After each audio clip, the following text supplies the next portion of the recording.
Here's the math. Starting early beats starting big. Two people invest $100 a month. The earlier one wins, thanks to compounding. We will build a budget map and a safety belt, an emergency fund parked in a high-yield savings account. Then the order of accounts. Employer match first, Roth IRA next, back to the 401k, and consider an HSA. We'll lift your credit score by keeping utilization under 10% and using simple security habits. Stay to the end for a 7-line checklist you can copy. Educational content only, not financial advice. Subscribe, ring the bell, and drop your favorite recipe below. Welcome to the Deep Dive. Today we're tackling a really big question for Gen Z and Millennials. How do you actually build wealth when, let's be honest, the economy feels kind of like quicksand? It really does. And the numbers we're seeing, they're pretty stark. Yeah, I mean, 62% of young professionals feeling financial anxiety multiple days a week. That's significant. And then you need something like, what, $117,000 a year just to afford an average home? Exactly. It feels like this enormous, almost impossible mountain to climb. Right. Just this huge gap between where you are now and where you supposedly need to be. And it's more than just a feeling. It's a real vulnerability. We looked into, forums, research, trying to pinpoint the pressure points. And the first thing is, the safety net is, well, it's pretty much non-existent for many. So it looked like practically. Well, the average Gen Z savings is only around $2,410. Think about that. Wow. One car repair, one unexpected trip to the ER, and bam, you're looking at high-interest debt almost instantly. And that stress gets amplified by this thing we keep hearing about, money dysmorphia. Can you unpack that a bit? What is that? Yeah, money dysmorphia, it's like a distorted way of seeing your own finances. You might be making, say, $80,000, which is objectively decent, right? Sure. But then you hop on social media, you see people posting these. Subscribe, ring the bell, and drop your favorite recipe below. Lavish vacations, designer clothes, whatever. And suddenly you feel, I don't know, inadequate, broke even. Even though you're not, on paper. Exactly. That feeling of not having enough, no matter what your bank account actually says, that's the trap. That's money dysmorphia. Which seems like it leads straight into the whole FinTalk issue. We see like 71% of Gen Z going to YouTube for financial advice, which, can be good. It can be, yeah. But then almost 2/3 admit they sometimes buy stuff just because they saw it on social media. It feels like a contradiction. It's a huge contradiction. And that's really our mission for this deep dive. Cut through all that noise, the flashy stuff, and get down to the core lessons. The stuff older folks wish they knew. Precisely. Like that 30-year-old on Reddit just lamenting not understanding Roth IRAs sooner. We want to go beyond just common sense tips and give you actionable steps and maybe understand the psychology behind the money too. Okay, let's lay the groundwork. Section 1. The absolute must-dos. Tip number 1 has to be about getting control, right? Budgeting, but maybe framing it as a map, not a cage. Exactly. Control is the enemy of anxiety here. You've heard it. You can't manage what you don't measure. But let's be super clear. Budgeting isn't about deprivation. It's not just beans and rice. Right. It's about telling your money where to go. It's giving every dollar a job. But, a lot of people avoid it. They're almost scared to look at the numbers. Yeah, the fear of seeing maybe a deficit or just confronting it, it can feel worse than just not knowing. How do you get past that? Start simple. Seriously simple. The 50-30-20 rule is a great starting point. 50% of your income for incarnate needs rent, food, minimum debt payments, 30% for wants, and a solid 20% for savings or paying down debt. Okay, that feels manageable. Or, if you like a bit more control, maybe you're wired that way, there's zero-based budgeting, ZBB. There are apps like YNAB. You need a budget that help with this. How does ZBB work differently? With ZBB, every single dollar gets assigned a purpose before the month even starts. Rent, groceries, savings, fund money, everything. Ah, so you're planning ahead for every dollar. Right. Don't forget to subscribe, tap that bell, and let's chat below. The amazing thing is, it often reduces guilt. You know exactly how much you can spend on, say, eating out because you already allocated it. We saw one user say, I started YNAB and for the first time, I know where my money's going. I stopped feeling guilty about buying coffee. That kind of clarity is huge. That clarity, that control, it flows right into tip 2. The emergency fund is your financial seatbelt. This is what stops a small problem from becoming a big debt. It's your defense. Given how thin those savings cushions are, this is job one. Before you even think about investing aggressively, aim for 3 to 6 months of essential living expenses. That sounds like a lot, though. Can be intimidating. Totally. So start smaller.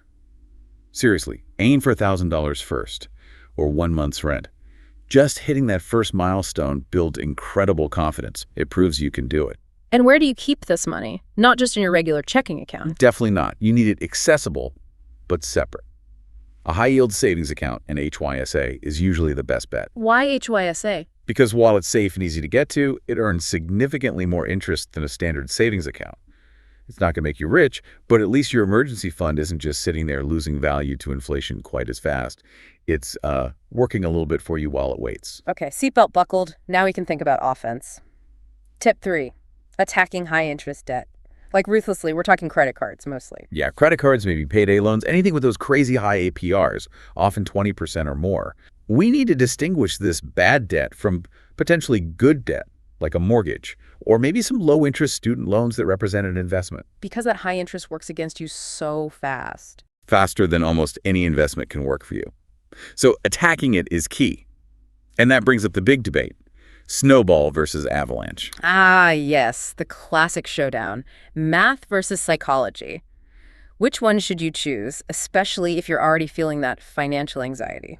Okay, so mathematically, the Avalanche method wins, no question. You list all your debts and you hammer away at the one with the highest interest rate first, while making minimum payments on the others. That saves the most money in interest over time. Correct. It's the most efficient path, purely by the numbers. However, motivation is a huge factor. Enter the snowball. Right. The snowball method, popularized by Dave Ramsey, among others. You list your debts, smallest balance to largest, regardless of interest rate. You attack the smallest one first. Why? Because you get that win faster. Exactly. Don't miss a beat. Hit subscribe, ring that bell, and show some love with a like. You knock out that first small debt, maybe it's only a few $100s, and you feel this immediate sense of progress, a quick win, momentum builds. Like that example of the person paying off $15,000 in credit card debt using Snowball. Yeah.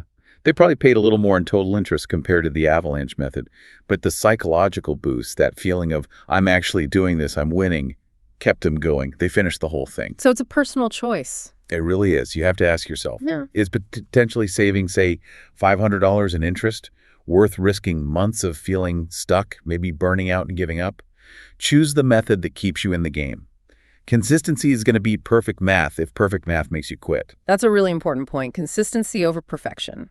Okay, moving beyond defense and debt. Let's talk about what older folks really regret not doing sooner.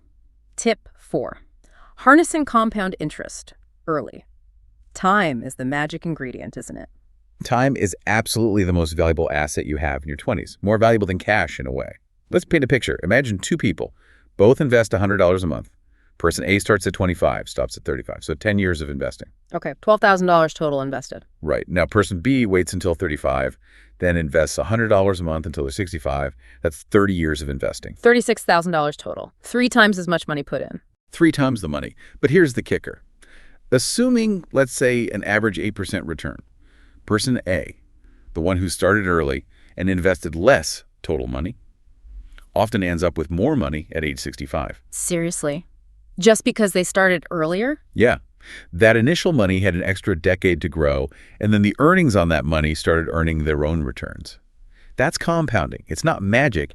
It's just math working over a long period. Starting early, even small, is incredibly powerful. Which leads right into tip 5.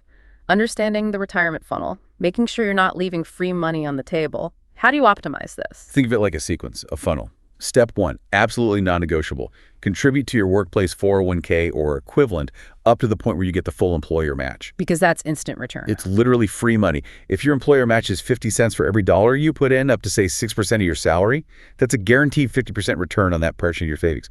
Not taking it is like throwing cash away. Okay, secure the match first. Got it. What's step 2? Step 2, max out a Roth IRA if you're eligible. Why Roth IRA before putting more into the 401k beyond the match? Couple of reasons. Flexibility and tax diversification. With a Roth, you contribute money you've already paid taxes on, post-tax. The big advantage, All the growth and all your qualified withdrawals in retirement are completely tax-free. Ah, so you pay taxes now when you might be in a lower bracket. Exactly. Especially for young professionals likely to earn more later, you lock in that tax-free growth and protect yourself from potentially higher tax rates down the road. After you've maxed the Roth, then you go back and put more into your 401k if you can. Makes sense. What about that other account people mentioned, HSA? Right, the health savings account.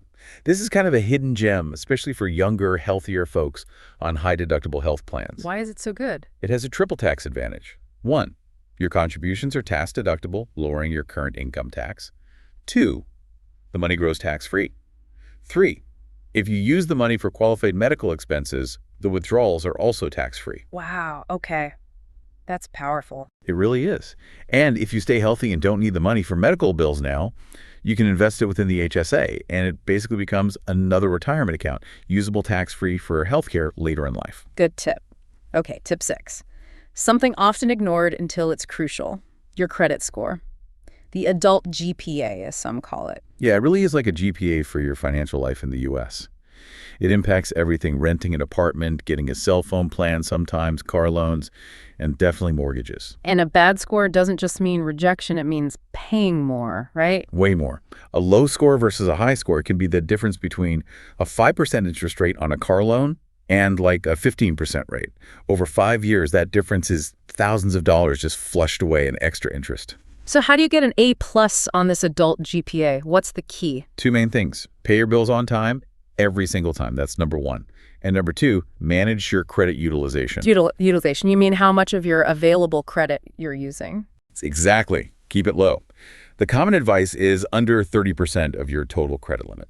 But honestly, the real sweet spot seems to be under 10%. Under 10%, that's really low. It is, but getting under that 10% threshold can often bump your score significantly. It signals to lenders that you're not reliant on credit. And of course, the golden rule: pay your credit card balance in full every month, always. Build that positive history without paying a dime in interest. All right, we've covered managing money, saving, debt.